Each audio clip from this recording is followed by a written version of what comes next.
Jim, can I just start with your team news?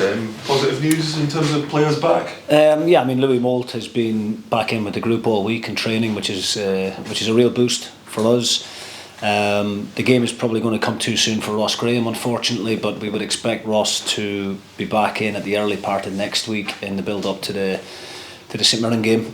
And Sibbald and Trapanovsky are the other two that will miss out.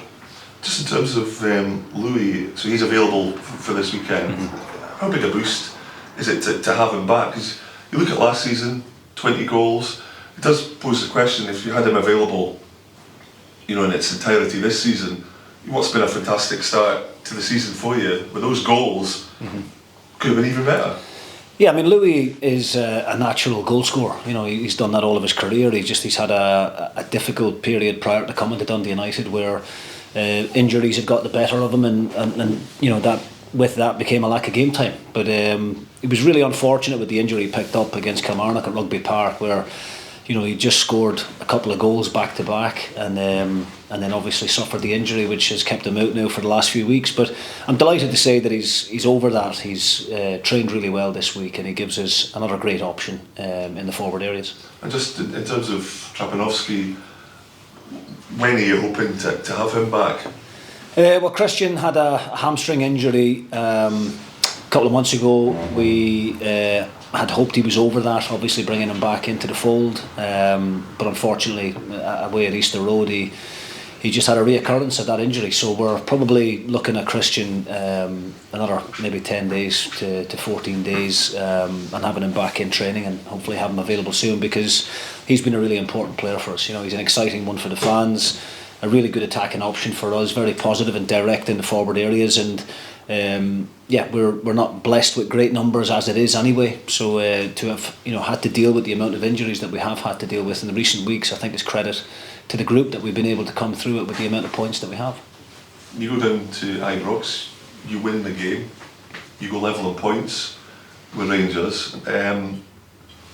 Is that an added incentive to go down there and get the job done? Of course, yeah. I mean, that is a huge motivation for the players, and we want to stay as close as what we possibly can to the teams above us, and a win would be fantastic. We know it's going to be difficult. I don't think Rangers have lost a game at home in the league this season. I don't think Dundee United's track record over the last maybe 100 games is brilliant either at Ibrox, but at the same time we're going into the game with a real positive vibe. We had a fantastic performance against Ross County last time out. We've analysed Rangers, we watched some of the games back. I thought St Mirren and Hearts in particular in recent games ran Rangers really close at Ibrox, so we've got to take the good parts of those games and try and use that to our advantage as well, and try and learn from that, and that's what we hope to do. And of course there wasn't a lot in the game here earlier in the season, so there must be positives you can take from that going to Ibrox. Definitely, yeah. I mean, look, we didn't play well in the first half, and deservedly found ourselves going behind, but in the second half I thought we were excellent. We dominated the game in the second 45 minutes, and I think we've got to take great confidence from that.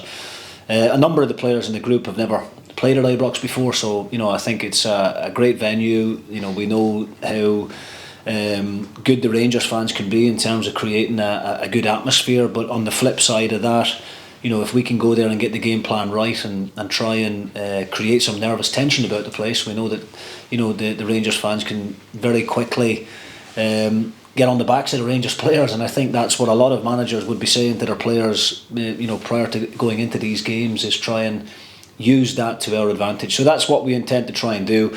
We need to be disciplined out of possession. The shape of the team needs to be good, and when we get the opportunity to play, we have to be brave on the ball. I think it's 13 years since United last won a league match at Ibrox. Joe Mark will correct me if I'm wrong with that. Is there any reason why this group can't go down there and win this game? I don't think so, no. I mean, we go into every game trying to be positive. I think the boys have ticked off a few of those kind of records that you're talking about. I think we hadn't beaten St Johnstone for about a decade here at Tannadice, and we done it this season. I think it was about 14 or 15 years since the last time Dundee United had won at Tynecastle. This group went and done that this season. Those records you're talking about, they have to change at some point, and there's no reason why we can't be the team to put that record straight. And we have to believe that we can. You know, we're going down here to hopefully give a really good account of ourselves, to exploit the areas that we feel that we can get at Rangers. But on the flip side of that, we recognise they've got some real good quality players in the attacking areas, and we have to make sure that the concentration levels and the discipline are there for the course of the game. Jim, you spoke about the nervous tension that you could create at Ibrox. The games that have been played at Ibrox in recent weeks have been very tight. Is that something you can capitalise on and really use to your advantage, perhaps? Yeah, definitely. I mean, and even the game here, you know, when we played against Rangers, they beat us narrowly with a 1-0 victory, you know, and it probably was a game that we felt, off the way the second half had went, we felt that we'd done enough to take something from the game. As I said, you know, to a previous question, both Hearts and St Mirren, I thought put on really good displays at Ibrox, and caused Rangers a lot of problems in attack. So, you know, we have to analyse those games and try and take bits from it that we can use to our advantage. But, you know, I reiterate the fact that our boys are in a really good place just now. You know, we're 3 points behind Rangers, so of course the incentive is to try and win the game and go level on points with them.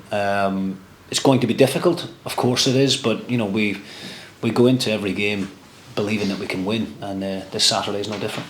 Do you think Rangers this time are a slightly different proposition, given that, you know, you're so close to them on points, and given they're not doing as well as they'd hoped to be doing at the moment? Yeah, I mean, look, they've had a difficult start. I think they've had a big turnover of players as well in the summer, similar to ourselves. Sometimes, you know, it can take a little bit longer for new players to gel. Playing for a club like Rangers, there is intense pressure on you and a huge level of expectation. And of course, you know, the Rangers supporters are not happy at the fact that Celtic are so far out in front. So, you know, that brings with it its own different kind of pressures. And, to play for a club like Rangers, you've got to be a strong character, and that character, I think, has been, you know, called into question numerous times this season. So, you know, we have got to put Rangers under as much pressure as what we can. We've got to take the positives from the last time we played against them, and I believe we've got players within our own ranks that can cause them problems as well. And we see at the moment Aberdeen sitting in between Rangers and Celtic. Yourselves could go level with the Rangers. You know, do you think genuinely this season that Celtic and Rangers could be split this season in the league? Well, I think Aberdeen have had a terrific start, and you know, Jimmy Thielen, has had an unbelievable start to his career at Aberdeen, and deservedly, you know, find themselves in the position that they're in.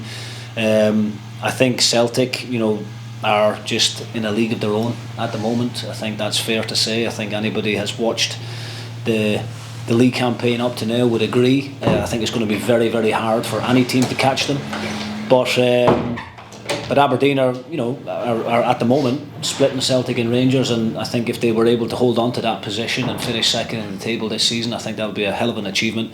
But from our own perspective, you know, we just got to try and continue to pick up as many points as what we can. You know, we're sitting on 19 at the moment, which I think is a really good return for a team that's just newly promoted with the amount of players that we brought in.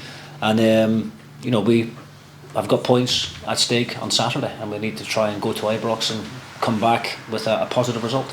Thank you. Jim, you went into the international break on a real high and excellent 3-0 win against Ross County. This is a brilliant game to come out of the international break with, isn't it? Yeah, definitely. I mean, the break probably came at a decent time for us, to be honest, given the amount of injuries that we had going into the Ross County game. But the boys were terrific on the day, played really, really well, completely dominated the game, and was probably our most consistent game for 90 minutes that we played all season. Defensively really solid, looked a real threat going forward on every occasion, and it was just great to be able to give the home support 3 goals to cheer about. And obviously, you know, the icing on the cake being young Owen Sturton coming off the bench and scoring with his second touch. Yeah, I mean, what do you make of this young man? He's only 17. He's a special talent, isn't he? Yeah, he really is. I mean, I don't want to put too much pressure on his young shoulders, but he's one that has been training with us now for about 12 months since he came to the club full time. He's not 18 until the end of January, and he's got a great chance, you know, to score on his debut the way that he did. I said after the game it was kind of Roy of the Rover stuff, and that's what it is. It was a dream come true for him. He's been walking on cloud nine ever since, and he'll take a lot of confidence from that. But it's something that we're very proud of here at this club is the pathway that we've got available to these young players. Obviously the likes of Ross Graham, Miller Thompson, Kai Fotheringham play in the first team on a regular basis. Owen Sturton now has been in and around it. We've got one or two others coming behind it as well. Sam Harding is having a great loan spell out of Kelty Hearts. He's one that we've got real high hopes for the future. So I would say the future is certainly bright for the academy boys.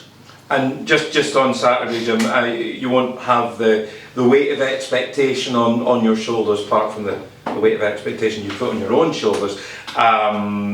But from the kind of outside world, you won't have that. Is that something that can help the players kind of relax and just go out and enjoy themselves? Well, I think whenever you go to Ibrox, obviously the expectation is for Rangers to win the game, and I think most neutrals would believe that's going to be the case, and no doubt the bookies will have them as firm favourites. But from within our own dressing room, we believe that we've got enough within the armoury to go and cause Rangers real problems, and we're going to set our stall out to do that. We want to be really positive. We want to be on the front foot.